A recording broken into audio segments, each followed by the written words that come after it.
안녕하십니까. 송 선장입니다. 자, 이번 학기에도 저와 함께 컨택트 렌즈에 대해서 알아볼 겁니다. 컨택트 렌즈는요, 지금 제목에서 보시면 중급으로 되어 있죠. 저희가 컨택트 렌즈와 관련해서는 크게 이제 세 개의 커리큘럼으로 이렇게 구성이 되어 있고, 저번 학기 저와 함께 했었던 부분은 이제 가장 기본적인 초급, 그리고 중급, 그리고 다음 학기 이제 고급, 이렇게 세 개의 커리큘럼으로 기본적으로 구성이 되어 있고요. 저번 학기에는 사실 저희가 그 컨택트 렌즈에 대해서 배움에 있어서 가장 기초적이고 사실은 조금은 어떤지 실용적인 부분은 아니었어요. 실제 이 컨택트 렌즈를 착용을 하기 위한, 그리고 착용을 했었을 때 우리 눈에서의 어떤 변화라든지 그런 눈의 어떤 변화, 그런 부분들에 대해서 조금 살펴봤었고, 그리고 렌즈 재질 자체의 어떤 물성에 대해서 살펴봤었잖아요. 그렇다면 이번 학기에는 실제 이 렌즈를 이 착용자가 착용했었을 때 느낄 수 있는 어떤 불편함, 그리고 만족감, 이런 부분들에 있어서 저희가 이제 처치하고 할 수 있는 그런 실용적인 부분들, 뭐 예를 들어서 기본적으로 렌즈의 어떤 크기, 사이즈 이런 것도 있고, 그리고 어떤 사람은 이 물성이, 이 재질이 또 안 맞을 수가 있잖아요. 렌즈도 너무 다양하니까. 그래서 이 물성의 어떤 특징을 봤었을 때, 이 사람에게는 왜 안 맞을지, 그래서 이 사람에게 권해줘야 할 어떤 소재는 어떤 것일지, 이런 것들을 저희가 한번 선택해 볼 수 있는 그런 좀 실제적으로 적용해야 할 수 있는 그런 이제 부분들을 좀 살펴볼 겁니다. 그래서 이번 중급 과정에서는 이제 소프트 컨택트 렌즈에 관해서 한번 살펴보시게 될 거고, 후에 고급 과정은 하드 컨택트 렌즈에 대해서 이렇게 처방 처치하는 방법 이런 것들 이제 살펴보시게 될 겁니다. 그래서 저희가 저번 학기에 이제 사실 컨택트 렌즈가 생소하기도 하다 보니까 용어도 그렇고 조금 어려우셨을 수 있습니다. 그리고 중요한 내용들이 많았지만 그 중에서 반드시 요거는 알아야 된다. 그리고 지금 할 뭐 처방하는 방법이라든지 그리고 처치하는 방법이라든지 이런 부분들에 대해서 반드시 이 내용에 대해서는 숙지를 하고 있어야지만이 어떤지 뭐 처치하고 하는 부분에 대해서 응용을 하실 수 있기 때문에, 그래서 기존에 저희가 한번 살펴봤었던 내용을 조금 리마인드를 하고요. 중요한 부분을 리마인드를 하고, 그리고 이제 본격적으로 이번 수업 진행하도록 하겠습니다.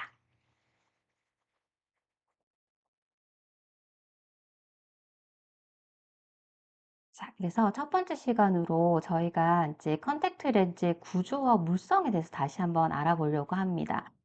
저희 이 부분은 이제 앞학기에 살펴봤었던 내용이기는 하거든요. 그렇지만 다시 한번 이 컨택트 렌즈 각 구조마다, 구조 부분마다의 어떤 기능이라든지 역할이라든지 이런 부분 다시 한번 리마인드 해보고요. 그리고 컨택트 렌즈에 사용되는 재료들 있죠. 이제 가장 중심적으로 많이 사용되는 재료들의 물성이 있을 거예요. 그래서 이 물성들에 대해서 다시 한번 확인을 하고, 그 다음에 이제 피팅하는 과정.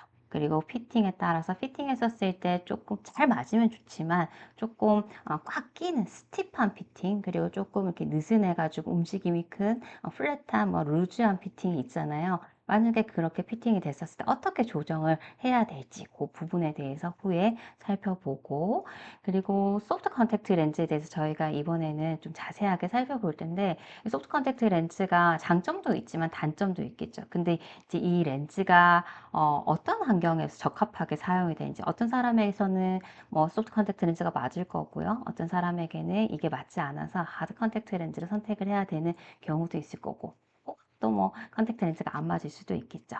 그래서 소프트 컨택트 렌즈의 장점과 단점을 자세히 알아보고, 이 소프트 컨택트 렌즈가 어떤 사람에게 적합할 것인지에 대해서 한번 생각해 보는 시간 가져보도록 하겠습니다.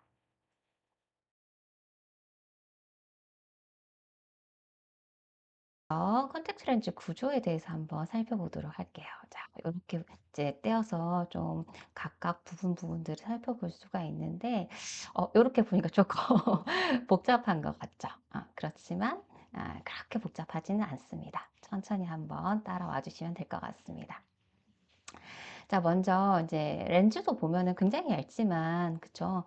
여기 전면, 후면으로 구성이 되어 있죠.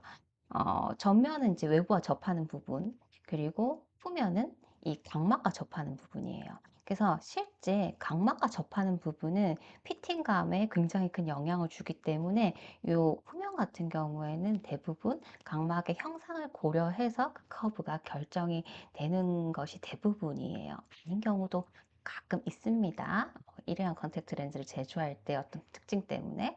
근데 이제 기본적으로는 이 후면은 각막의 어떤 형상을 고려를 해서 보통 디자인이 되고, 그것과는 또 이제 다르게 렌즈 전면, 저희가 1번으로 살펴볼 이 렌즈 전면 같은 경우에는 이 전면의 형태에 따라서 대부분 이 렌즈가 가져야 되는 굴절력 값이 결정이 돼요. 그래서 일반적으로 이 1번 부분, 이제 프론트 커브라고 하는 렌즈 전면의 의미는 굴절력 커브라고 이야기를 합니다. 실제 이 렌즈가 가져야 되는 굴절력 값을 결정할 수 있게끔 커브를 만들어준다 라고 해서 이 프론트 커브를 굴절력 커브라고 보통 이야기를 하게 됩니다. 자, 그래서 1번 프론트 커브, 전면 커브 살펴보셨고요. 자, 다음으로 2번으로 가볼게요. 2번은 자, 여기인데요. 이 2번이 의미하는 것은 이 렌즈에 있어서 가장자리 끝에서 끝까지의 이 길이 값을 의미를 해요. 그래서 렌즈의 전체 직경값. 그래서 요걸 갖다가 오버롤 다이아메타에서 보통 OAD로 약어로 표기를 합니다. 전체 직경. 자, 그러면 이 전체 직경은 어떻게 좀 더 세부적으로 구성이 되어 있는지 좀 풀어서 설명을 드리자면은, 이제 요 부분이랑 지금 이제 주변부 요 부분이랑 이렇게 구성이 되어 있잖아요.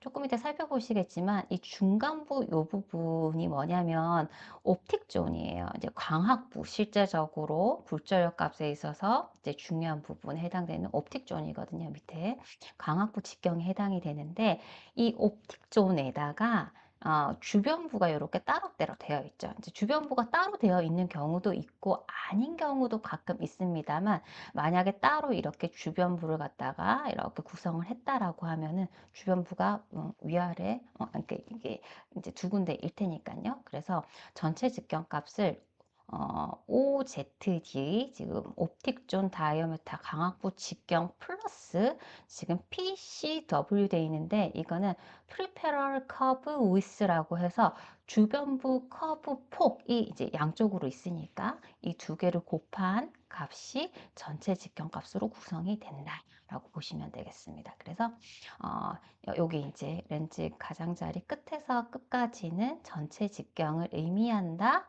OAD 이렇게 표기를 한다라고 보시면 되겠습니다.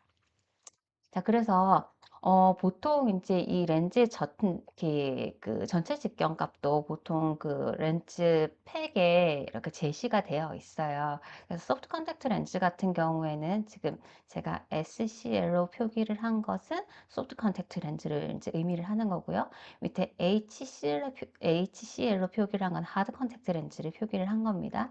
그래서 일반적으로 소프트 컨택트 렌즈는 직경이 좀 크잖아요. 그래서 전체 직경 값이 보통은 뭐 작은 건 13mm부터도 나오지만 13에서 한 14.5mm까지가 이제 일반적으로 이제 이렇게 되어 있어요. 보통 나와 있는 컨택트 렌즈, 소프트 컨택트 렌즈 전체 직경 보시게 되면은, 예를 들어서 지금 요게 이제 뭐 아큐브에서 나오는 일회용 컨택트 렌즈 뭐 하나를 들고 온 건데, 여기에도 전체 직경 값이 나와 있는데요. 뭐 다이어메타 해가지고 DIA 이렇게 표기를 하기도 해요. 저희는 OAD라고 얘기를 했는데, 요게 이제 전체 직경을 의미를 하는데, 여기 보면은 14점이 이렇게 되어 있죠. 그래서 보통은 뭐 작은 건 13mm부터, 그래서 좀 큰 건 14.5mm까지 이렇게 되어 있다라고 보시면 되겠고, 그리고 이제 전체 직경값은 보통은 한 13.8에서 14.2가 가장 많은 것 같기는 한데, 뭐 때에 따라서 사람의 어떤 그 착용하는 착용자의 어떤 안구의 뭐 크기나 아니면은 이제 커브의 형태라든지 이런 것들을 고려해서 조금 뭐 변수가 있을 수가 있기는 합니다. 그래서 이 정도로 보통 구성이 되어 있다고 보시면 되겠습니다. 자, 그리고 하드 컨택트 렌즈 같은 경우에 좀 직경이 작잖아요. 그죠? 하드 컨택트 렌즈는 기본적으로 이 어두울 때 동공 사이즈가 이제 커지죠. 근데 어두워서 동공 사이즈가 최대로 커졌었을 때 동공을 다 커버할 수 있는 사이즈로 보통 만들어지거든요. 그래서 하드 컨택트 렌즈의 직경을 한번 살펴보면은 보통 한 8.5에서 한 10mm 정도가 일반적이에요. 그래서 이 정도로 전체 직경 값이 결정이 된다, 만들어지고 있다라고 보시면 되겠습니다. 자, 세 번째로 저희가 살펴볼 부분이 3번 여기에 해당되는 부분인데 앞서서 말씀드렸었죠. 이제 실질적으로 광학적으로 굉장히 중요한 역할을 하는 골절역 값은 이제 가장 중요한 부분에 해당되는 부분이 이 부분인데 여기가 광학부죠, 광학부. 근데 광학부에 있어서 끝에서 끝까지. 그렇기 때문에 광학부 직경이 되겠습니다. 그래서 옵틱 존 다이아메타 해서 OZD로 이렇게 표기를 할 수가 있고, 이 OZD 같은 경우에는 일단 기본적으로 빛이 동공을 통해서 들어오기 때문에 동공을 충분히 덮을 수 있는 크기로 결정이 되어져야 됩니다. 그래서 이렇게 보시면 되겠습니다. 자, 그 다음에요. 4번 보시게 되면은, 4번 같은 경우에 어디를 의미를 하냐 하면, 지금 여기 요 부분이 4번인데, 여기 회색으로 표시되어 있는 요 부분이 4번에 해당이 돼요. 이건 뭐냐면, 실제 좀 전에 저희가 광학부 전체 직경값을 살펴봤는데, 지금 4번의 의미는 광학부의 커브 값을 의미를 하는 거거든요.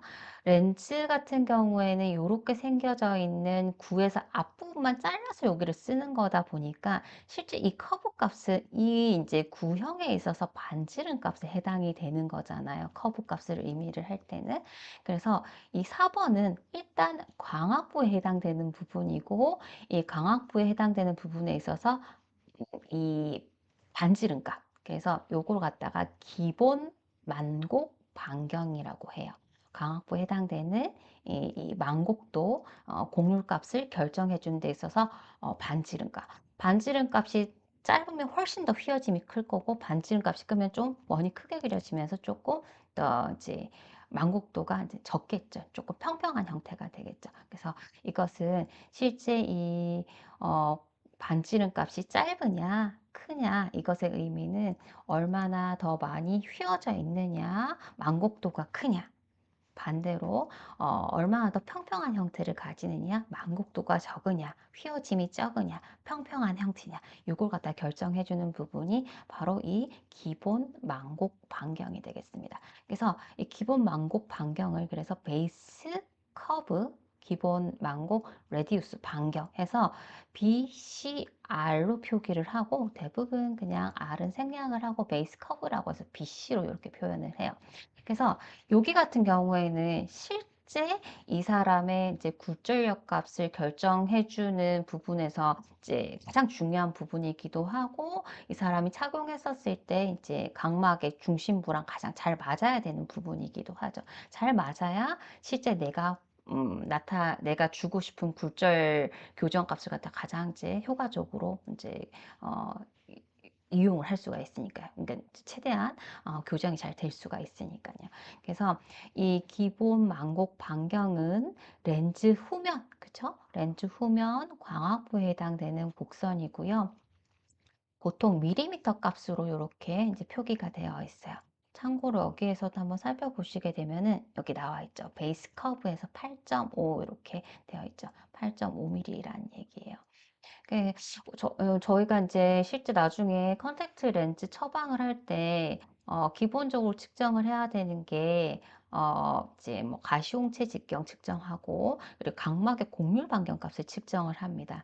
여기에서 각막 곡률 반경을 측정을 하는 것이 바로 이 베이스 커브를 결정하기 위해서 측정을 하게 되는데 요거를 측정할 때 주로 이용되는 광학기기가 이제 케라토메타라고 하는 각막 곡률계를 이용을 해서 측정을 하게 됩니다. 물론 요즘에는 이 각막 곡률계를 따로 쓰지 않고 오토리프렉토메타 있잖아요. 자동 안굴절력계. 이제 그거를 이용을 하는데 거기에 이제 케라토메타의 기능이 탑재가 되어 있어요. 그래서 AR이라고 보통 얘기하지 않고 ARK라고 얘기를 하거든요. 굴절력값뿐만이 아니라 각막 곡률 반경까지도 측정할 수 있는 그런 기기로 이제 이용이 되고 있어서. 그러니까 어쨌든 뭐 이런 기기들을 이용을 한다면 이 피검자의 각막의 곡률 반경값을 측정을 할 수가 있어요.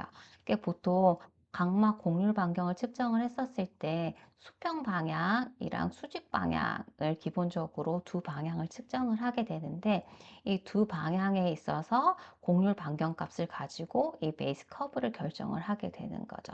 근데 이제 기본적으로 측정을 했었을 때 두 개의 값이 예를 들어서 이제 수평이 이랬고 수직이 이랬다라고 하면은 둘 중에서 우리가 이제 피팅을 할 때 쓰는 값은 보다 더 평평한 플랫한 값을 사용을 해요. 플랫한 값. 그래서 둘 중에서 플랫한과 평평한 값은 어떤 값일 것 같으세요? 예, 곡률 반경값 측정을 했는데 이제 수평 방향은 7.67mm, 수직 방향은 7.58mm 값이 좀 다르잖아요. 자, 그러면 제가 아까 말씀을 드렸는데 여기 이제 4번에 이제 기본 망곡 반경 곡률 반경 값이 짧으면 여기가 더 짧으면 훨씬 더 구의 형태가 원의 형태가 작아지겠죠. 그죠? 작아지겠죠. 그러면 훨씬 더 망곡도가 커요. 망곡도가 이제 휘어짐이 큰 거고 상대적으로 곡률 반경값이 크다라고 하면 큰 원이 그려질 텐데 이런 경우에는 망곡도 휘어짐이 좀 적겠죠. 평평한 형태가 되겠죠.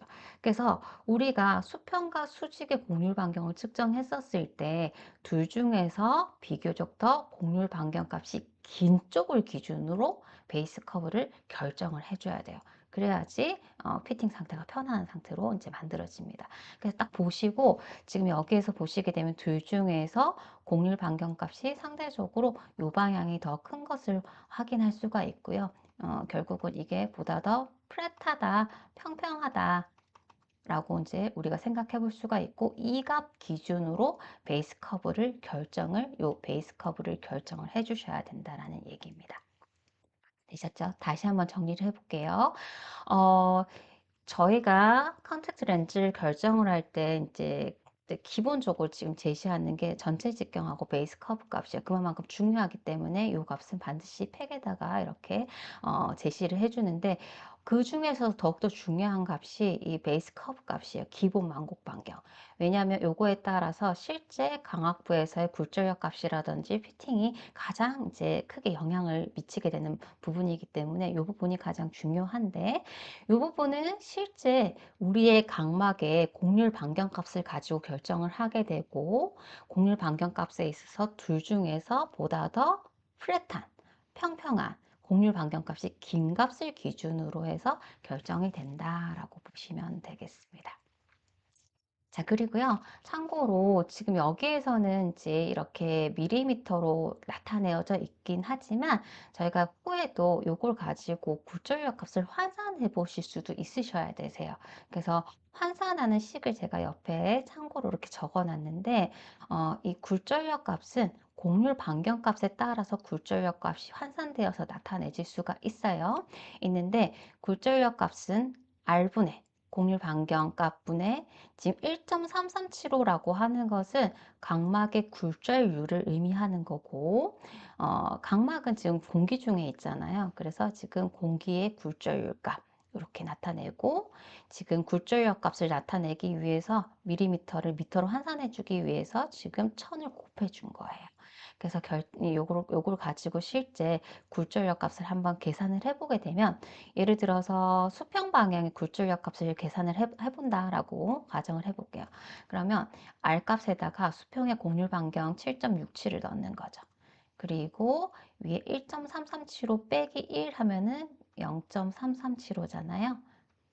근데 옆에 1000이 있으니까 곱하기 1000 이렇게 해서 계산을 해주시면 됩니다. 그럼 결국은 뭐 337.5를 7.67로 나눈 값으로 한번 계산해봐라 라는 얘기거든요. 그래서 제가 요거는 계산을 해보니까 대략 한 44디옵터 요 정도 나오더라고요. 그래서 이 방향에서의 굴절력 값은 44디옵터구나라는 것을 공일 반경값을 가지고도 굴절력 값으로 우리가 환산을 해서 알아볼 수도 있다라는 얘기예요.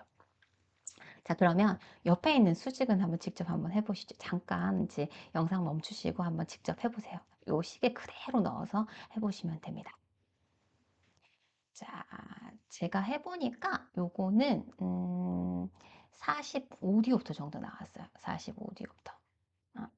자, 그러면 지금 굴절력 값이 다르죠. 곡률 반경 값에 따라서 굴절력 값이 다른 것을 확인할 수가 있어요. 즉, 이제 이거는 굴절력이 크다는 것은 훨씬 더 만곡도가 크다라는 얘기고요. 굴절력이 작다라는 것은 만곡도가 비교적 적다라는 얘기거든요.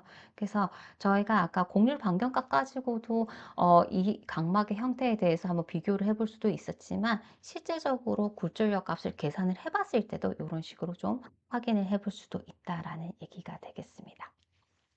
자, 그래서 베이스 커브는 굉장히 중요한 부분이기 때문에 요것의 의미에 대해서도 조금 잘 기억을 해주시고 이 수치가 의미하는 것이 어떤 의미를 가지는지도 좀 잘 정리를 해서 기억을 해주시면 좋겠습니다. 자, 다음으로 5번 주변부 망곡 반경인데요. 자, 요 부분이다. 그죠? 5번에 해당되는 부분, 요 부분 주변부인데 여기에 이제 요것도 반경이죠. 여기에 해당되는 마찬가지로 이런 식으로 원이 그려지겠죠. 그래서 이제 얘의 반경값이라는 얘기입니다. 이런 식으로 커다란 원이 그려질 테고 얘의 이제 반지름 값이 이렇게 된다. 그래서 주변부 망곡 반경이라고 해서 Peripheral Curve Radius에서 PCR로 이제 표기가 됩니다. 주변부 같은 경우에는 실제 이렇게 뭐 주변부, 이게 실제 각막 자체가 구의 형태가 아니잖아요. 중심부에서 주변부로 갈수록 이렇게 평평해지는 비구면 형상으로 생겼거든요. 그래서 그런 부분을 조금 더 고려를 해서 피팅이 제대로 더 잘 이루어질 수 있게 하기 위해서 주변부를 만드는 거예요. 그래서 지금은 주변부를 하나로 만들었지만 조금 더 각막의 형상을 고려한다면 이걸 두 개로, 세 개로 이제 조금 더 세부적으로 구분을 해서 주변부를 또 만들 수도 있을 거예요. 어쨌든 이제 주변부 같은 경우 이런 식으로 구성이 되고 하나로 구성이 될 수도 있지만 두세 개로 이렇게 이제 다양하게 구성이 될 수도 있고 착용감을 위해서 이렇게 만들어진다. 착용감 때문에 만들어지기도 하지만 이게 어떻게 구성이 되는지에 따라서 눈물 순환하고도 굉장히 관련을 많이 해요. 얘가 너무 딱 붙어 있다라고 하면 눈물이 고여서 밖으로 빠져나가지가 않겠죠. 그러면은 여러 가지 세균이 또 이제 또 이렇게 노출이 될 위험도가 있고 실제 이제 눈물 같은 경우에는 순환이 잘 돼야 돼요. 순환이 잘 되면서 깨끗한 눈물이 이제 만들어지면서 눈도 깨끗한 각막에 있는 표면도 깨끗하게 만들어줘야 되지만 여러 가지 각막에서 대사하면서 만들어내지는 뭐 부산물 같은 것도 밖으로 잘 빼내야 되고 눈물에서 좀 이렇게 눈물에 있는 여러 가지 단백질이나 지방 같은 그런 부분들도 밖으로 필요 없는 부분들이 잘 빠져나가야 되기 때문에 렌즈가 눈에 붙어 있는 것 같긴 해도 실제 깜빡깜빡 침묵을 하면서 계속 눈물이 순환이 되거든요. 이게 잘 빠져나가고 해야지 이제 건강한 상태로 렌즈 착용이 가능하기 때문에 그런 부분에 있어서 중요한 부분이 바로 주변부가 되겠습니다. 자, 그래서 이 주변부에 있어서 이 망곡 반경에 해당되는 부분이 이 5번이 되겠고요. 이 부분에 있어서 지금 이런 형태, 이제 비스듬한 사선면의 형태로 만들어진 이 부분을 정확하게 얘기하면 베벨이라고 얘기를 해요. 베벨. 렌즈 전후면에 만드는데 지금은 렌즈 후면에다가 만들었지만 전면에다가 이 베벨을 만드는 경우도 있습니다. 그래서 렌즈 전후면에 만들게 되는데 이제 요걸 갖다가 이제 주변부 커브라고 보통 이야기를 하게 됩니다. 베벨을 이렇게 하고 요 형태에 따라서 이 주변부 맨 끝에 있는 엣지 끝에 있는 요 부분을 엣지라고 또 얘기를 해요. 엣지. 이 부분이 너무 콕 찍어가지고 각막 압박하거나 이렇게 되는 부분들을 방지하는 것을 이제 위해서 이렇게 조금 형태의 변화를 주면서 만들어지게 됩니다. 그래서 지금 이 부분이 베벨이고요. 맨 끝에 있는 이 부분 가장자리가 엣지가 되겠습니다. 엣지도 실제 어떤 피팅감에 있어서 굉장히 중요한 부분, 중요한 역할을 하기 때문에 이 엣지를 어떻게 디자인하는 야도 굉장히 렌즈 착용감을 결정하는 관건이 돼요. 회사마다도 요렇게도 해볼까, 요렇게도 해볼까, 막 여러 가지 디자인으로 만들거든요. 그래서 뾰족하게 얇게 만들면은 첫 착용감은 좋긴 하겠지만 어떻게 보면은 그게 이제 각막을 긁을 수도 있고요. 그렇기 때문에 적당한 형태로 만들어야지 어떤 렌즈의 움직임이나 그리고 이제 어떤 각막에 어떤 상처를 주거나 이런 부분 없이 편안하게 착용할 수가 있어요. 그래서 엣지 부분도 이런 다양한 형태로 만들어지고 있다. 조금 더 좋은 어떤 착용감을 주게 하기 위해서 그렇게 보시면 되겠습니다. 자, 그리고요. 7번. 7번은 이제 이 주변부에 해당되는 부분인데, 이제 이 부분을 굳이 얘기를 하자면 주변부 폭이죠. 주변부 폭. 그래서 아까 그 OAD 결정할 때 옵틱 존 다이아미터 플러스 2 곱하기 해서 주변부 폭을 더해줬잖아요. 바로 이 부분이 됩니다. 그래서 주변부 폭은 프리페럴 커브 위스 이렇게 해서 PCW 이렇게 표기를 하게 됩니다. 그래서 이 부분 해당이 되고요. 자, 그 다음에 좀 추가적으로 살펴봐야 될 게 정션이라고 하는 부분이 있는데 이 정션은 뭐냐면 이 이제 베이스 커브하고 지금 주변부 커브하고 이렇게 연결될 때 이렇게 뾰족한 부분이 발생이 될 수밖에 없잖아요. 그죠? 맞닿는 부분. 일단 이 부분을 이행되는 부분, 이제 커브가 이제 바꿔지는 이행되는 부분이라고 해서 이행부 정션이라고 이야기를 하고 요걸 요대로 놔두게 되면 요거 역시 이제 눈을 깜빡일 때마다라든지 이렇게 하게 되면 자극감이라든지 어떤 상처의 각막에 상처를 줄 수 있기 때문에 이걸 조금 더 이렇게 부드럽게 처리를 하게 되는데 그걸 갖다가 브랜딩했다, 브랜드했다라고 해서 브랜드라고 보통 이야기를 합니다. 그래서 이행부를 매끄럽게 처리한 경계부를 브랜드라고 얘기를 하고요. 요거는 착용감을 향상시키고 눈물 순환을 좀 더 원활하게 하기 위해서 만들어진다라고 보시면 되겠습니다. 자, 마지막으로 이제 8번. 여기 이제 렌즈 전면 후면 요 사이 이게 바로 이제 두께가 되겠죠. 렌즈 중심 두께. 그래서 이걸 갖다가 이제 센터 시크니스에서 CT로 표기를 하게 됩니다. 뭐 두께는 중심부랑 주변부가 다르겠지만 가장 중요한 부분이 중심부다 보니까 이 부분만 표기를 하게 되는데 어, 이게 이 CT 같은 경우에 이제 어떤 영향을 주냐? 당연히 또 이제 굴절력에 따라서 이 두께도 좀 달라지긴 할 거예요.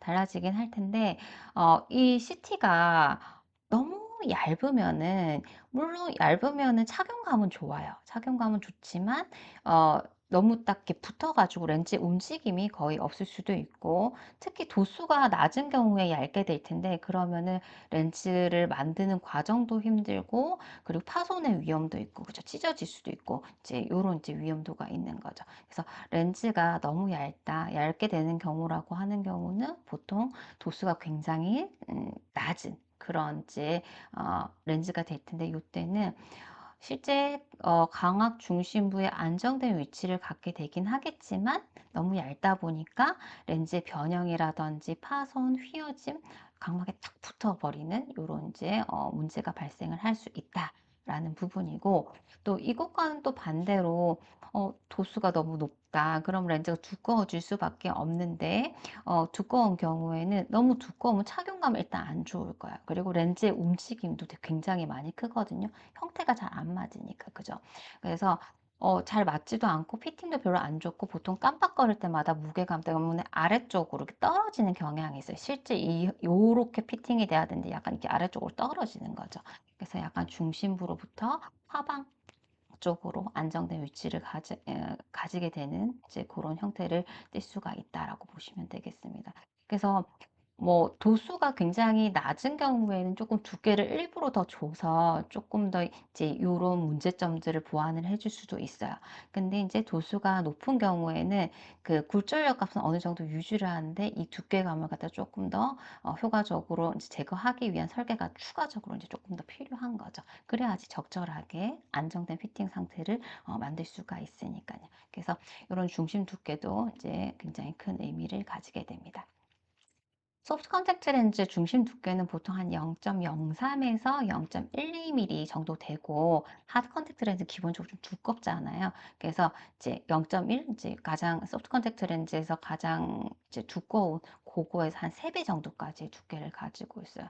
그렇기 때문에 당연히 하드 컨택트 렌즈 착용했을 때 착용감이 안 좋을 수밖에 없죠. 그쵸? 음. 그래서 이 정도로 가지고 있다라고 보시면 되겠습니다.